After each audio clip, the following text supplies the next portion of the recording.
Hallo Leute, heute gibt es das Unboxing der Apple Watch Series 5. Wir fangen an. Einmal Rückseite, dann einmal Folie abziehen und bumm. Dann einmal hier, einmal weg. So, umdrehen, dann einmal aufklappen. Hier auch noch. So. Genau, dann haben wir einmal den Karton. Ich lege das erstmal weg. Machen wir hier weiter. Hier ist einmal das Band drin. Fangen wir damit erstmal an. So, einmal öffnen. Ganz leicht anritzen, da das nämlich auf der Seite zu ist. Okay, ist geöffnet. Einmal öffnen. So, dann schauen wir mal nach. Hier müssen die Bänder drin sein. Einmal öffnen.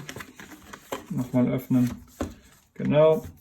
Einmal langes Band, einmal kurzes Band und einmal das andere Ende. Okay, legen wir mal beiseite. Jetzt geht es hier hin. Einmal den Karton öffnen. So, hier haben wir einmal die Apple Watch an sich. Machen wir einmal weiter. So, dann haben wir ganz normal das USB-Ladekabel, genauso wie den Ladestecker mit einem normalen USB-Anschluss zum Aufladen. In meinem Fall habe ich ein extra Gerät zum Aufladen von der Apple Watch. So, dann einmal hier, jetzt geht es zur Watch. Einmal runterdrücken. In meinem Fall habe ich die graue oder Space Gray Version. Und wir machen einmal den